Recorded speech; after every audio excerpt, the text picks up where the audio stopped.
An incredibly busy half of August saw multiple tournaments overlap, some of the biggest shows of the year, and some staggering high points found in and around them. We'll get right into it, but before we do, a heads up that I will be addressing the future of this channel at the end of the video, so please stick around for that. As always, a reminder that I haven't seen every single match to have taken place, and the ones I do choose to talk about are all based on my personal enjoyment and nothing else. A slight spoiler warning, as I will be talking about match finishes here too. After watching 191 matches spanning 24 promotions, here are my favorites from the back half of August.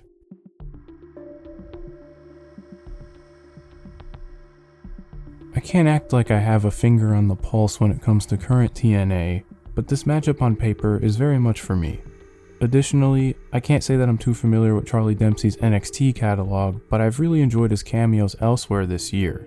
I think it's in these guest spots where he's really able to expand on what he does so well. With an opponent like Jonathan Gresham, this match followed suit, giving a brief, refreshing TV match as a result. It looks how you might expect, a grappling-based exhibition that lives and dies in the adjustments and split decisions. Amongst the grappling and jockeying for position, I appreciate how much goes into the instances of an attempted takedown, like both wrestlers bracing for a backslide, struggling for every inch. Additionally, like a third of this match is spent in Greco-Roman knuckle lock, which is just cool as hell in my opinion. Dempsey has the height advantage here, often utilizing it for holds that require more flexibility to pull off, whereas Gresham is seen relying on his muscle mass for leverage. That application ultimately makes the difference, as the finish sees Gresham adjusting his position to where his knee is weighing down Dempsey's right shoulder to free up both of his hands to secure the left. You don't always see this attention to detail with pinning in current televised wrestling, and I thought it made for a very satisfying conclusion to such a cool little match. It runs under 10 minutes and it's available for free on TNA's YouTube page. If you're into this kind of wrestling, I think you'll find a lot to like here.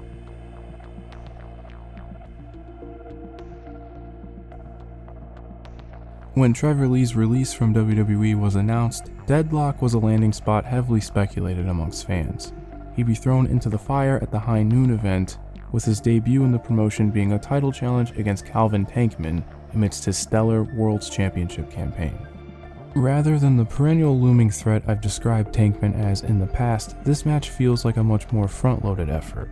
I think they did a very good job reminding us what Lee is capable of while being extremely giving to the champion. Lee is outmatched for the majority of this thing, and bumps like crazy for the champion. Thanks to DPW's production, all of it cuts through in thunderous fashion.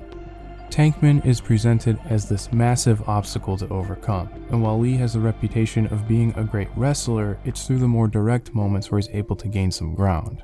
There are these glimpses of hope as Trevor Lee hits insane feats of strength and athleticism that bring the room in Pasadena unglued. Lee getting Tankman up for a Samoan drop, a German suplex, or hitting the Carolina Fly all feel like these spontaneous turning points, and I fell for each one despite knowing the outcome ahead of time. This crescendos into a total ass kicker between the two, and the path taken to reach this point makes it all the more thrilling.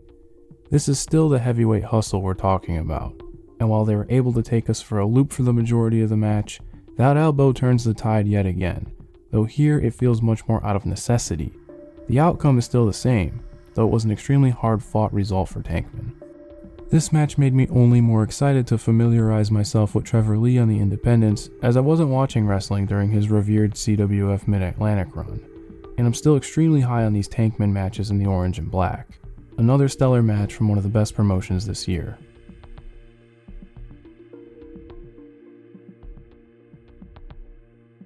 I try to be reasonable with the language in these videos, but let me just say, this match is fucked up.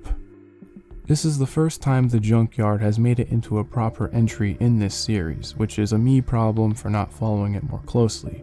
But as I've expressed before, Fishman matches have become appointment viewing, and this cage match is no exception. What's more impressive is that aside from the Sagrada feud, I've parachuted into his matches with little to no context, and yet it's so easy to get caught up in the raw energy of these fights. I would add that in this match specifically, it's hard not to when it begins with Fishman breaking a pane of glass over Macuarro's head to the chagrin of a crowd very much behind him. It makes Fishman out to be this violent force in his way. Before the match officially begins, there's shattered glass, blood spilled, and some sick bumps on gravel since they're in a junkyard after all. By the time they do actually reach the cage, Fishman is very strong when in control, immediately sticking the claw of a hammer into Macuarro's wound, and things only get more insane as the plunder littering the canvas gets introduced. I won't fall into play-by-play here, just seek it out and enjoy the chaos unfolding within the steel.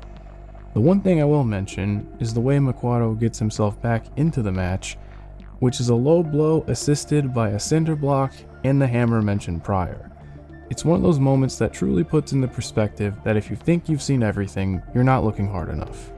This is held under Escape the Cage rules, which never truly puts this out of reach for Macuarro, and after Fishman takes too long to scale the fencing, he makes a break for it and pays off.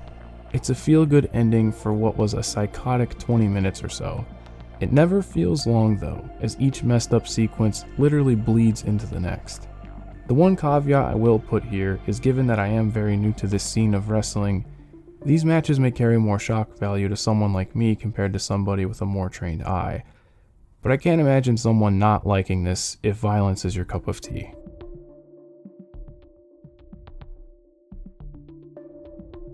I haven't had a lot to say about this year's 5-star Grand Prix, as it's been extremely unremarkable in my opinion. Nonetheless, I still skimmed through each night of the tournament, and on the 10th night, I came across a really good individual performance from Starlight Kid. Her match with Xena carried the mathematical stakes of the winner clinching a spot in the semi-finals of the Blue Stars block, and it's one that sticks to a simple dynamic. So many matches in this tournament were just 50-50 exchanges with little ideas to anchor them, and that actually isn't the case here. There's a lot of trading, sure, but right off the bat, Xena establishes dominance with her strength and size advantage. It's here where SLK begins to maximize Xena's powerhouse offense by bumping like crazy and puts her in a position to fight from underneath. This gives the rest of the match a nice focus from her perspective, to go after the vertical base to attempt to bring the Gaijin down to size. It's not just basing the match around the limb work, but how she goes about it, employing all kinds of cool ways to attack the leg, especially when incorporating the ropes and aerial attacks. She sticks to her game plan and eventually takes things to ground, and the visual of her wrapping Xena around her in the finish looked gruesome. The thing that holds this back from being truly great is that the selling of the leg does leave a lot to be desired, especially given how explosive Xena's offense comes across. I think if there was a greater emphasis on accumulated damage, this could have reached a higher ceiling, though it didn't take away from how much SLK played off of Xena's better qualities. If a singles push is on the table for 2025, I think a match like this is a good indicator of what SLK is capable of as a babyface in higher stakes settings. It was an endearing and clever effort from the Sky Tiger, and a refreshing match in a field lacking much focus. If you haven't seen much from the 5-star this year, I can assure you you can do a whole lot worse than this one.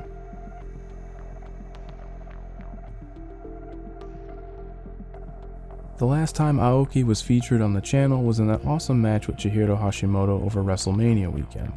On the 25th, he was up for a shot at Yuki Ueno's KOD Openweight Championship, amidst a reign that has been very hit or miss. For months, I've seen this match praised by friends of the program as well as other opinions I personally subscribe to, and this absolutely lived up to all of it. Shinya Aoki is an ex-UFC fighter, and in turn is at home on the mat. His strategy is clear as day, though Ueno makes the fatal error from the get-go to attempt to out-wrestle him. While you can see where this is going, I appreciate the instances that magnify this point. They make the opening lockup feel massive, and a bit later there's one very small exchange that speaks volumes. Aoki has Ueno in a mount, and immediately repositions his hands to keep Ueno's wrist on the mat, but when this role is reversed, Ueno simply cannot secure both of Shinya's wrists, at all. It's a very brief but telling moment that I keep going back to when thinking about this match. The premise here is Aoki pulling Ueno into the mud and seeing if he can claw out of it. He fails in these early stages. Ueno recognizes this as he's getting dog-walked on the mat and attempts to take the mat out of the equation entirely by goading Aoki to a brawl on the outside. I really like how they structured this match, as Ueno's character work begins to shine in this second act. His anger raises to the surface, and out of pride, desperation, or both, ramps up his intensity with everything he does. So much of this match simply has to go through Aoki, but I do think he drew out the absolute best in Ueno here too. It's a performance from the champion with so much conviction, and by this point he's attempting to go through Aoki rather than working around him. It results in a final third that features more influence of a modern main event, though what works so well is the anticipation that Aoki brings in regards to how he will react to whatever Ueno throws at him. Aoki is growing in confidence by this point as well, and it nearly costs him. He forgoes his own pin attempt at a 2 count to instead attempt to choke out Ueno. For this to take a more bombastic turn, it never feels out of place. It escalates until Aoki has the champion back on the ground, with all of his limbs compromised, and he has no choice but to submit. This was not only an awesome match, but something that feels so organic in its execution. The result also seems like something that would only be possible in a place like DDT, which makes it all the more special. If you haven't kept up with the promotion this year, be sure to seek this one out.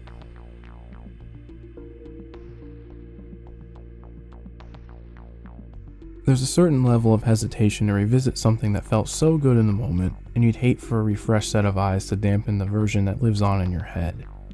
4 months removed from All In's main event, I think I can say that it's certainly not perfect, but like the Hangman match from a few weeks prior, you just have to allow yourself to feel it.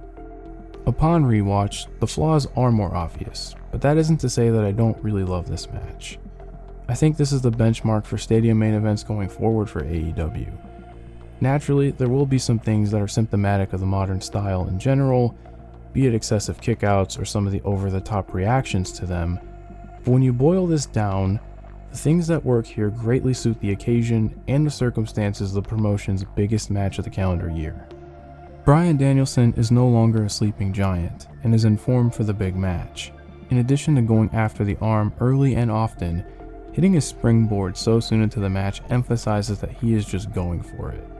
There is some trading of momentum soon after, though the champion isn't able to capitalize until the incidental contact with the referee gives him the opportunity to bend the rules. Let's talk about Swerve, someone I haven't really discussed here since the Texas Death Match last November. I said he was destined for greatness, and whether or not his in-ring output is your thing, he's ascended to an undeniable position in the company. I'd say making that final walk down the aisle at both All In and All Out is an indication that he is a made man. This did not come without a price, as the character Swerve Strickland faced his reckoning over these 2 legs. Swerve has never shied away from reminding us the lengths he'd go to achieve his goals, often providing the barbs to make his feuds personal. The difference here is that Bryan's wife and children are not ammunition for promos. They're here at ringside, and that proximity and feedback greatly amplifies the emotion. And if we're talking about Swerve being an out-and-out heel in what is the biggest match of his life, here he's making the challenger bleed in front of his children before attempting to end the man's career. If the assignment is to antagonize an all-time babyface in the main event of a stadium show, I'd say that's a pretty good place to start. And good on Swerve for working the wound in the corner closest to the Danielsons as well. A big part of playing this role is that eventually you'll have to eat shit. And if Swerve didn't do so in glorious fashion when Bryan drills him with that first strike out of the big kicking sequence. Swerve has gone a year now, yet to face the consequences for his merciless path to the top. And in the culmination of that journey, he absolutely understood the assignment. From there, so much is anchored by Bryan's conduction of energy. We've seen it time and time again in this final run, but with the stakes this high, it was hard not to get completely wrapped up in the moment. I watched this as it aired, simply wanting to see Bryan win the big one.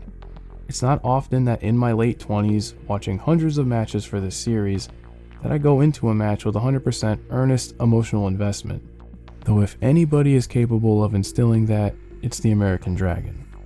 I can concede that this section is where I could see the match losing a harsher critic, with the shouting in the late stages, or Swerve shrugging off a Busaiku knee, or the Hangman distraction angle.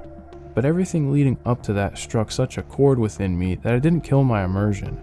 For that, I consider this match a pure triumph of the heart, a victory lap for one of, if not the greatest ever, carried on a wave of emotion that very few have been able to access.